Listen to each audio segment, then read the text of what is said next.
ভারতে পালিয়ে যাওয়া শেখ হাসিনার বিরুদ্ধে গ্রেফতারি পরোয়ানা জারি করেছে আন্তর্জাতিক অপরাধ আদালত আইসিসি। এক বিবৃতিতে এই তথ্য জানায় হেগ ভিত্তিক এই আদালত। ভারতে গ্রেফতার হয়েছেন বাংলাদেশের প্রধানমন্ত্রী শেখ হাসিনা। দেশের শত শত শিক্ষার্থী ও জনতাকে গণহত্যার দায়ে শেখ হাসিনাকে হুকুমের আসামি হিসেবে মানবতা বিরোধী অপরাধ ট্রাইব্যুনালে বিচার করার সুযোগ রয়েছে বলে এবার শেখ হাসিনার ভিসা বাতিল করেছে খোদ যুক্তরাষ্ট্র।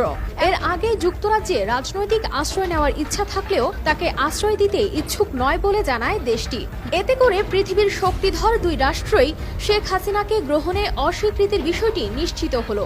ভারতও তাকে রাজনৈতিক আশ্রয় দিতে অস্বীকৃতি জানিয়েছে। এই খুনি সরকার যে হাজার হাজার লোক হত্যা করেছে, এই সরকার নাকি আগরতলা চলে গিয়েছে পালিয়ে, কি ভারতে আছে।